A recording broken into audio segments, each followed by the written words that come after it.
Nicholas Cologne, welcome back. Thanks for being our high roller today. Thanks, Derek. How are you? Not too bad, man. Not too bad. I've been busy. I know you're always busy. It's been a while since we've spoken. How are you in the wake of the tragic shooting in Las Vegas? How are you doing? How is the city coping? Well, the city is recovering slowly. That first week was definitely a haze, and no one really knew what was going on.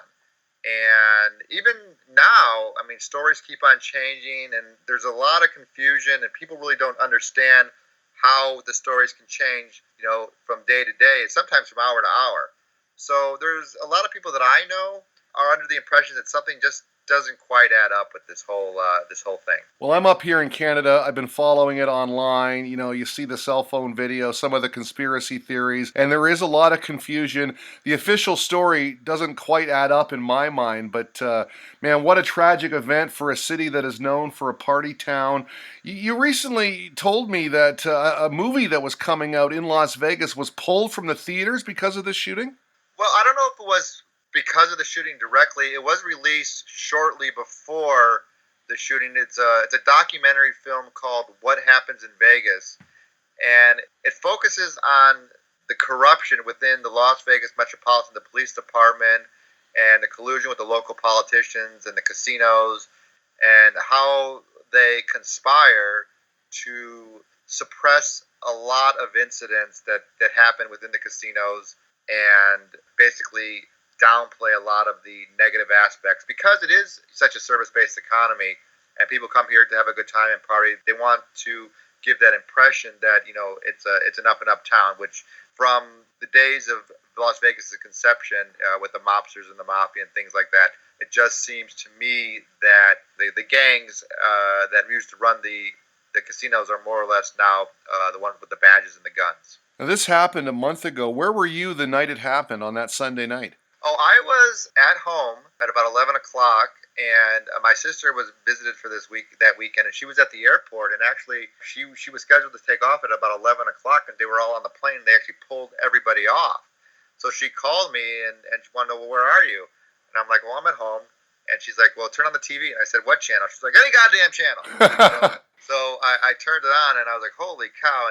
And the moment that happens, I was turning on the radios and all the TVs in the house because you only really get the real information in the first couple of minutes before, if there is, a cover up of some sort, the orders haven't gone out until, they see what's out there. And I heard from myself on video from YouTube and even on the TV, the news personalities telling you they had two confirmed shooters, and that was from a police dispatcher. You can find that video on the web as well.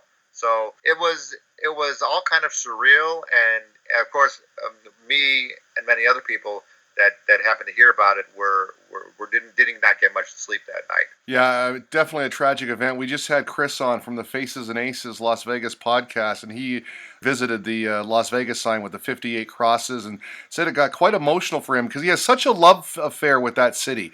And many people do. Gamblers and those who don't even gamble. Some people just go there for the entertainment, and they have a love affair with Vegas. They just keep going back. And you talk about downer of all downers. I mean, this was it. Yeah, it was. It kind of had a 9/11 feel to it, or even Monday, Tuesday, Wednesday night when we were, down on the strip. Usually, there's a very palpable electricity within the air of Las Vegas, and it was pretty quiet and somber that week. And that was the week, the World Gaming Expo, where all the gaming companies come together. It was at that entire week, and going down to the Las Vegas Strip, where the convention center where it was at. I mean, I have never seen Las Vegas Strip that bare, no cars, almost ghostly, no people on the street walking. It was very, very unusual. Where is Las Vegas as a city right now? I mean, you're a professional card counter. You're in the gambling industry, have been so for a long time. You talk about the corruption inside casinos. I'm sure you've had some cases where you've seen it firsthand, but where is it as a city? We've talked before about how the casinos nickel and dime with parking charges and all these extra service fees nowadays. Not only that, but every city across the world seems to have a casino nowadays. So the need to go to Las Vegas isn't as prevalent as it once was. In my opinion, from what I've seen, casinos are hurting, and this just emphasizes how much they're hurting. They will go to extraordinary lengths to get as much money from the consumer as many ways as possible. It seems to me, though, that the casino industry, at least in Las Vegas, they're focusing more on a conventioneer type of thing, the Monday through Thursday crowd, and then the Friday, Saturday, Sunday people are the ones that come in from LA or San Diego. So they're going to charge as much as they can in every other aspect other than gaming, the actual gaming aspect of it. So, yeah, like you said, they'll pay for parking. They will reduce comps logarithmically to where they were before. The house edge on the games is extraordinarily high now, 6-5 blackjack, which is about a 1.7% house advantage. And then a very unusual gaming aspect, the Venetian and the Palazzo, which is owned by Sheldon Adelson, they introduced what is essentially 000 roulette, which gives the house edge to about 7.5%. Wait a minute, they've added an extra green spot? They have. It's called Sands Roulette. And believe it or not, people play it. I mean, that just seems crazy. I mean, 6-5 blackjack is crazy, but a 000 roulette wheel? I mean, come on. Yeah, and I could do you one better than that. A lot of the casinos now, they are adding functionalities to their slot machines where you have to be playing at a certain amount at a certain speed in order for a light to go on top of the machine that indicates that you are eligible for a free drink. So wait a minute, you're sitting there, you're putting your hard-earned money into a slot machine, you know you're going to lose it. You used to get free drinks in Vegas. Now you have to play a certain amount before the waitress comes by? That's exactly true. And when they do come by, they usually take about 25, 30 minutes to come back with your drink to ensure that you play. Or by that time you've lost your money and you've left the machine. That's exactly right. And you even have to pay for drinks at the bar, regardless of whether you're playing or not. I mean, this just seems insane. I mean, gone is the heyday, right? Oh, absolutely. It's definitely not the Vegas of your parents. Let me ask you this. Speaking of a new era in Las Vegas, how do you think the hockey team, the Golden Knights, is going to do? Are they making a splash there yet? Oh, they're going to bring in people, no doubt, and even more so when the Raiders come to town in a couple years. That will definitely increase the occupancy rating of the hotel rooms. Ironically, the way that they're paying for this stadium is they're adding another surcharge, a tax, on top of your quote-unquote resort fees. So the visitors are paying for the new stadium, unbeknownst to them. That's crazy. I was talking to a couple people at the gaming conference, and they went online to see what some room rates are. Oh, $39 for a night, yeah. But by the time the resort fee kicks in and the taxes, you're up to $98, $99 a night at the Rio. Now, I've been to the Rio, stayed there. Believe me when I tell you, it is hardly a resort. Well, listen, that's where the World Series of Poker is. And every year, every summer, you see it on Twitter, you see it on Facebook. The poker players, they flock there by the thousands. And all they've got to report is bad things, dirty washrooms, long lineups, no service, things like this. And you wonder, why do we keep going? That's a good question. I think it's just the chance to the needle in the haystack, the shot in the dark, the lottery. Well, that's it. That's it, too, because for all the bad press that Vegas gets, I mean, you've still got a chance to be the world champion of poker and win about $10 million. You still got the chance to go there and catch a UFC fight. Maybe Conor McGregor's in town. Now you've got hockey. And in a few years, NFL. I mean, the city is still prominent when it comes to entertainment. Oh, absolutely. Absolutely. It's just the entertainment is no longer gambling. Right. Yeah, it's all changed. Exactly. The other thing, too, is we've talked about it before, but with millennials, I mean, they're not gambling as much, are they? Well, they are and they aren't. They just don't have any money. They want to go towards something with a defined value. They'd rather spend that $100, eating in fine dining where they have a sense of value rather than playing 20 minutes at a slot machine or something. But they're struggling. They're struggling to get by, but Vegas has never been catered to the younger crowd. I mean, they're trying to do it now, and before they did it with the family entertainment with Circus and stuff. But it's always been a place where late 30s, mid 40s go to have recess. Adults go to have recess and to play and for quote unquote trying to get away from it all, you know. But now it just seems to be a place where people go to pretend they're rich, you know. I mean, I don't know about you, but I wouldn't pay $500 for a bottle of Absolute to sit at a table in a nightclub. It's ridiculous. I always thought that was ridiculous. I mean, it must be nice to have that kind of money to do that, but still, that money could be going elsewhere. Well, the reality is they don't have that money. Maybe they work 6 months out of the year to spend $1,200 at a nightclub one night to blow it off, to pretend, you know, they rub elbows with whoever the nightclub decides to bring in that night. Whatever person, you know, famous persons.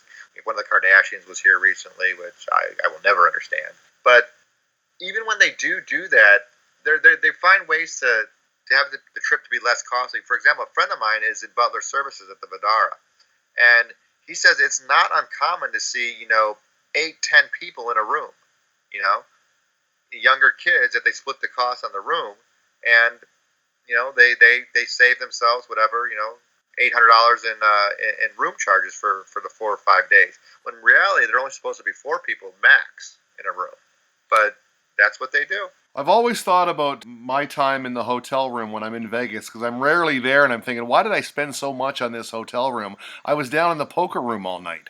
Exactly, and it used to be the point where they would copy the rooms, because that's what they want. They want you playing. They don't want you sitting in the rooms. But when the 2008 crash happened, every department in the casino industry, or a casino resort rather, company, all of them were forced to become profitable. You know, food and beverage was always a loser for casinos. Now they have to be profitable. So they're charging $60 for a buffet, or $34.95 for a buffet, and they're charging the $80 for the room service. Before it was they used to give you that stuff away. And another thing they're doing is they're not even allowing like people with comps to like jump the line to go and eat until they can get back to playing. It's just they just have eliminated everything. Yeah, it feels more like a corporation every time I go. It's just a giant corporation, Las Vegas. They get you coming and going. And basically, when I go, I'm hoping I do well in the poker room to pay for it all. Most times I do, but I mean, when you don't, it can hurt. Yeah, it's pretty intense. And another thing is that they're making the move towards eliminating dealers from the casino floor. A lot of these games, like they have these automated blackjack games and automated roulette and automated craps now, they want nothing more than to eliminate the dealer component. That way they don't have to pay their salary, they don't have to pay their sick leave, they don't have to pay their vacation, their health care, their FICA. They want to get those people out of there. And there's just no turning back, because once they get a taste of the dollars, all they look is the bottom line. And the general rule is, you know, 80% of your income as a business comes from 20% of your customer base, and that is shifting dramatically now. I mean, I see some jurisdictions where 90% of their revenue is coming from 10% of their customer base, and the reason they can do that is because when all these conventions come into town, they adhere to what they call the turn and burn philosophy. Get as much money as you can from the player or the customer as quickly as possible, give them nothing in return. So that's what they do. And for whatever reason, you know, people they're obviously decreasing they're decreasing their revenues. At the G2E conference this year, they made the argument that their revenues were up, or gaming revenues were up. But putting that in the context, what you have to understand is that in 2015 they lost $690 million as a whole in Las Vegas or the Nevada area casinos. In 2016, they made $1.5 million. Now, the only reason they made $1.5 million is because they started charging for parking. They cut comps again. All their executives took massive pay cuts, and they've changed the games, and they started charging for drinks. So, in reality, is that true? Are their revenues increasing? Yes, but when you lose $690 million of 2 years ago, and you make 115, or you make 1.5 million, and now you're making $2 million. Is that really that big of a deal? I can only imagine the looks on people's faces who haven't been to Vegas in a long time and they decide to go back and to do it up, and they get there and they go, whoa, this is really expensive. You mentioned the automated dealers. I find it interesting because, you know, I've played electronic poker where it's all automated, no dealer. It loses the ambiance, but you still have the feeling that you're playing against other people because they're right there beside you. You know, when you look at these automated dealer games, they're almost like video arcade games, and the trust factor goes way down because you know they're pre-programmed. Now, the table games with the dealers, roulette, blackjack, you know the house has the edge, but at least you're there with a live person. You have a chance, right? If you're playing Yeah. just putting money into a machine, I mean, where is the fun in that? Not much, but it's funny you say the arcade version because they're real big on skill based gaming, and they just released a casino version of Pac-Man. Wait a So minute, wait a minute. You put money into a machine, you play Pac-Man, but you're playing for money. correct. Wow. So and they're gonna try to do that with all the retro games, Donkey Kong, I'm sure, Space Invaders, and things of that nature. But who knows whether it take up? But they want that millennial market. But when I talked to them about this, and I got shut down by the panel, they answered my questions anymore. But what I said was, I said, well, you're trying to with skill-based gaming, you're trying to increase the casino's experience. Is that correct? Or the player's experience and time value on device. They said, absolutely, that's what we want to do. We want to give our players the best opportunity to have a good time for as long as they can. When I kind of went, well, it seems to me that you're working against yourself because you want to increase value while they're gaming, but you're taking value away in all other aspects of the resort experience. You're charging for parking, you're charging for drinks, the ridiculous amounts of money people are paying for food, et cetera, et cetera. And they kind of went, well, we look at the whole thing as an entertainment experience. Which I responded, well, so parking is entertainment now. Is that what you're saying? And of course, they got a chuckle, and they didn't know what to say. They're not used to people having answers to their questions, and it's just to the point of where, come on, pick a direction and go with it. Well, if they go too far, they're going to see their numbers go down and those revenues go down even further. Listen, what about blackjack and you? We talked earlier about the 6 to 5 payouts. Are you still playing a lot of blackjack, or are you just busy with Not other things? not so much. I mean, now and again I do, but with the casino megastore and some other ventures I got going on, I got a book contract out right now, so I'm doing a lot of different things, and I don't have as much time to dedicate that as I would like, but I've been doing this for almost 20 years now, so it's a decent break, I suppose. One more question. Phil Ivey, recently in the news, the baccarat edge sorting case with Crockford's out of London had a similar case with the Borgata. He lost. What do you think about that? He spotted a deficiency in the cards, exploited it, used it to his advantage and won millions, but never got paid. And now the courts say, yeah, you lose, buddy. Sorry about that. Was he cheating or was that advantage play? Should he get to keep that money? Utter nonsense. That he should have kept that money. He did nothing wrong. He said, I want this dealer, I want these cards, I want you to use this machine, and that's what I want.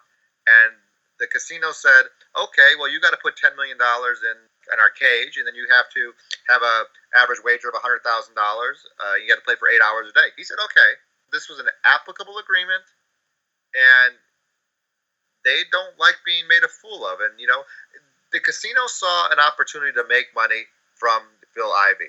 Phil Ivey saw an opportunity to make money from the casino. Any competition, any game, by definition, is a battle of wits. He outsmarted them. He won. They don't like losing, especially to the tune of 11 or $12 million. To me, that's a conflict of interest when the government gets involved because the government has taxes. They rely on taxes, so they get taxes from the casinos. To me, that shouldn't even be an issue. He should have kept that money, and it's just absurd that he didn't. Now he's still got the case in Borgata in Atlantic City, so we'll see how that goes.